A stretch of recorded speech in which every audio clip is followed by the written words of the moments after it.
Educator KZ сайтына қош келдіңіз. Біздің келесі сабағымыз теңдеулер жүйесі деген тақырыпта жүріледі.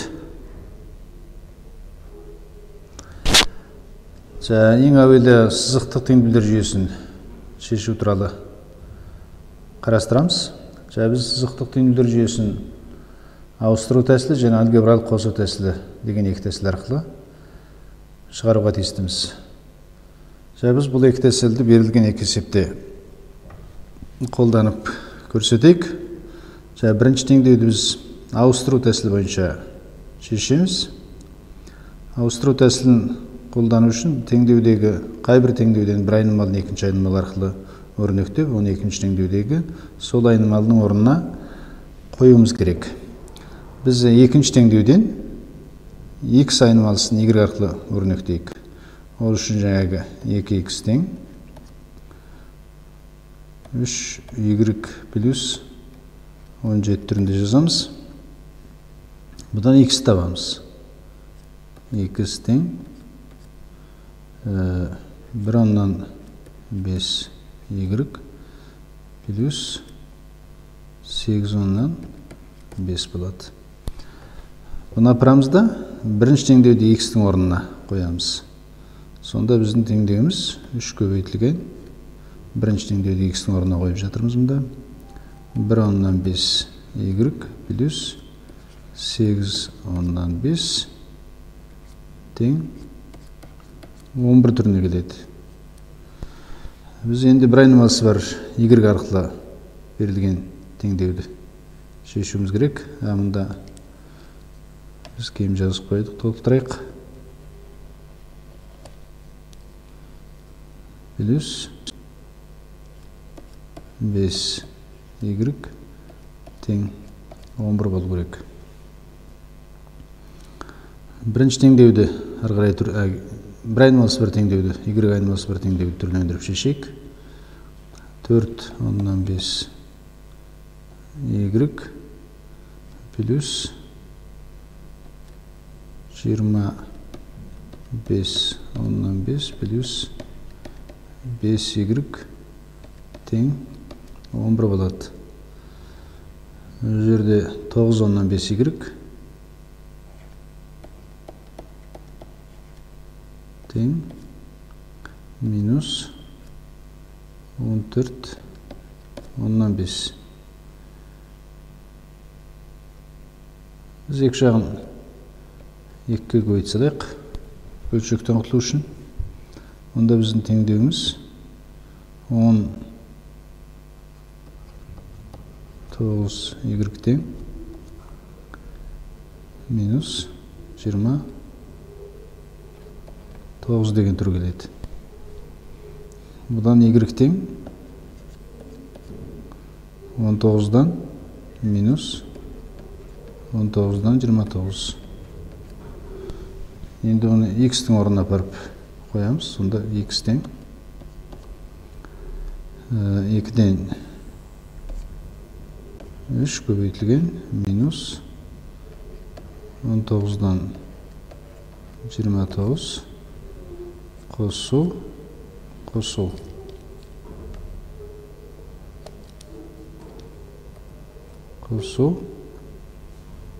2-ден 17 болады.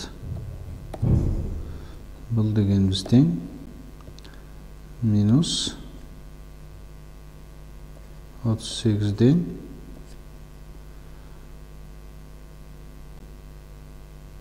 7 87 плюс 2-ден 17 болу керек. 19-дан береміз.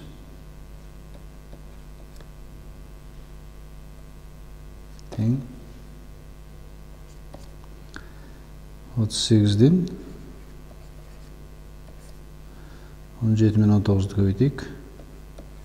19 көбейту 17 7 9 63 бір жерде 7 7 13 19 3 2 3 3-ті 23 азайту 87 болады. 23-тен 87-ні азайтсақ, 6, 11-ден 3, 236. Тең 38-ден 236. 2-ке қысқартуымызға болады. Тең 19-дан 118.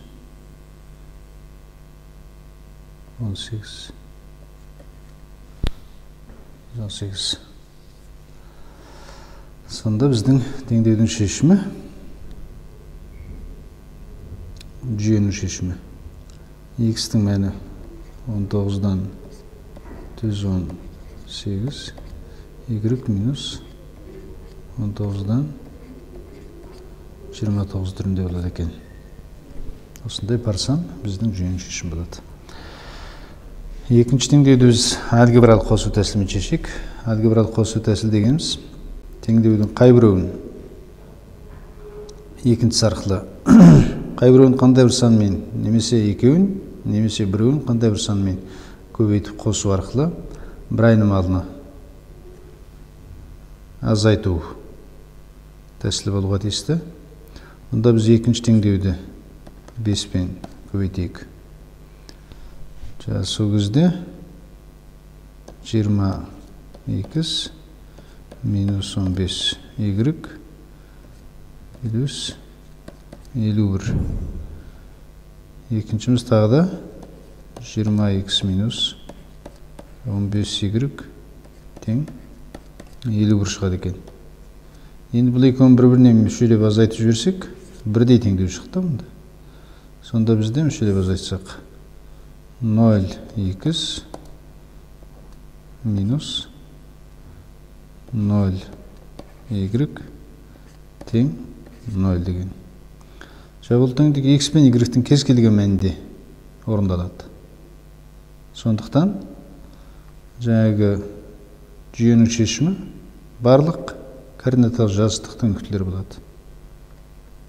Сонда бұл x y-ге екеуі де тиісті барлық нақты сандар жиыны.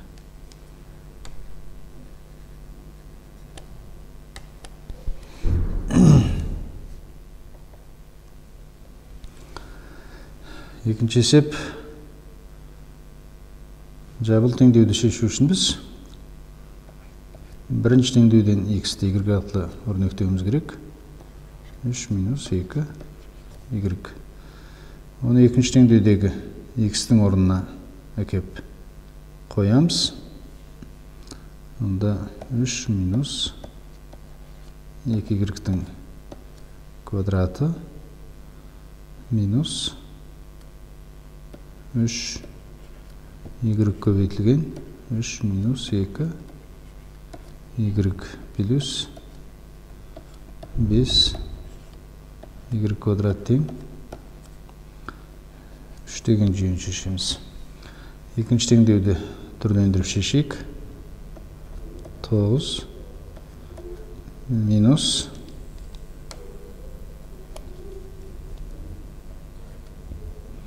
12 y плюс 4 y квадрат минус 3 y пен жақшаны көбейтеміз. Минус 9 y плюс 6 y плюс 5 y квадрат минус 3 тең 0 түрінде болады. Қышандаймыз. 4y квадратқа 5y квадрат 9 y квадрат минус 12y минус 9y минус 21y плюс 6y минус 15y 15y плюс 9 минус 3 плюс 6 тең 0. Теңдіктің екі жағын 3-ке бөліп тастаймыз. 3 y квадрат минус 5y плюс 2 тең 0 деген квадрат теңдеу аламыз. Квадрат теңдеудің дискриминантын есептейік. 25 минус 24 тең 1. Сондықтан y1 2 тең 5 плюс минус 1 бөлінген 6 болады. Тең y1 5 қосу 1 бөлінген 6 1-ге тең y2 3-тен 2-ге тең 6-тан 4 қысқарады 3-тен 2-ге тең. Енді y-тің сәйкес мәндерін табамыз. Мұнда y1 тең 1 болса, онда x1 тең 3 минус 2 көбейту 1 немесе 1 жерде 1 және 1 деген шешім шығып жатыр. y2 тең 3-тен 2 болса, онда x2 тең 3 минус 2 көбейтілген 3-тен 2 тең 3-тен 1 бүтін 3-тен 4-ті азайтамыз, 1 бүтін 3-тен 1-ді азайтамыз, 1 бүтін 3-тен 2. Бұл дегеніз 1 бүтін 3-тен 2 және 3-тен 2 деген шешім болатын көрсетіп жатыр.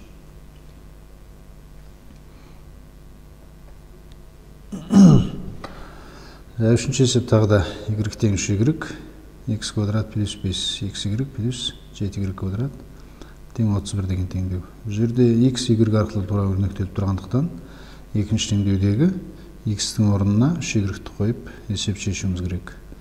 Сонда 3y-тің квадраты плюс 5 көбейтілген 3y көбейту y болады плюс 7 y квадрат тең 31. Мұнда 9y квадрат плюс 15y квадрат плюс 7y квадрат тең 31.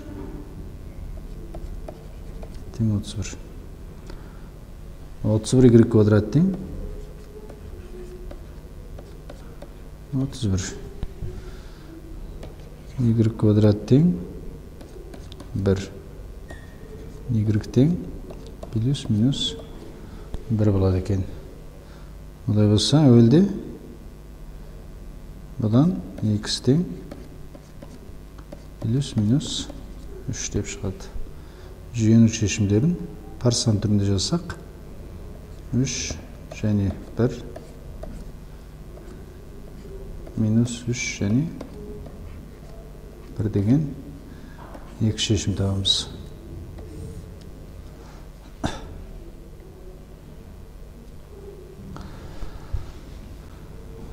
Бірінші бұл теңдеуді шешу үшін бірінші жүйені түрлендірейік. Ортақ бөлімге келтіреміз. Мұнда x квадрат минус y квадрат бөлінген xy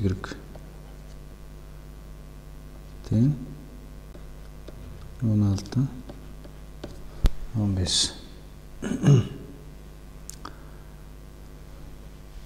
Екінші қалпынша x квадрат минус y квадрат тең 16. Бұл деген сөз x квадрат минус y квадраттың орнына 16 қоюға болады деген сөз. Олай болса, бұдан x y тең 15 болатын шығады. X y тең 15. X квадрат минус y квадрат тең 16 деген жүйеге ауысады. Біз біріншіні 2-ке көбейтіп, екіншіге қосайық. Екеуін қосамыз өзара. Біріншіні 2-ке көбейтеміз де, екеуін үшілеп қосып жібереміз. Сол кезде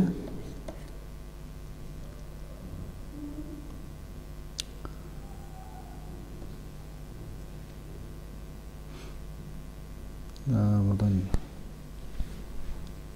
бұл жерде минус болғандықтан қосындының квадратына келмейді. Ол нәтижесіз. Бұл жерде біріншіден x-ті y арқылы өрнектеуіміз керек. Бұл жерде қосудың да қажеті шамалы. 2-ке көбейтудің де маңызы жоқ болып шықты. Егер біз бұл жерде плюс y квадрат болған болса, қосып жіберсек, онда x плюс y-тің квадраты шығады, онда бізге тиімді болуға тиіс болады. Бұл жерде минус y квадрат болғандықтан, ондай тәсілге көшудің қажеті шамалы екен. Сондықтан біз y-тең 15 бөлінген x деп алайық. Сонда біздің есебіміз екінші теңдеу x квадрат минус 15 бөлінген x-тің квадраты тең 16 түрі келеді. Біз x 0-ға тең емес бәрібір теңдеудің анықталуы осында. Сондықтан екі жағын x квадратқа көбейтіп жіберуге болады.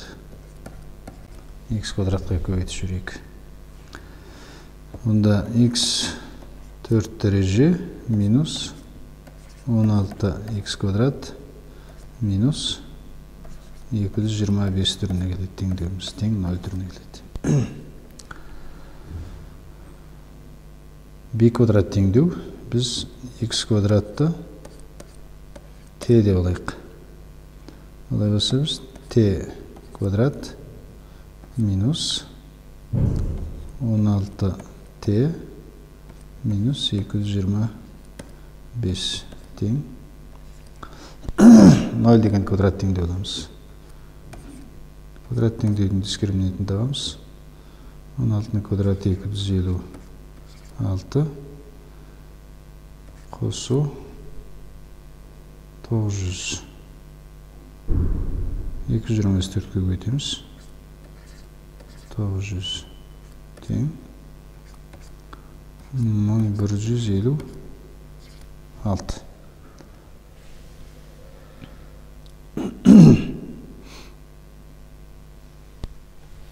1156 дегеніміз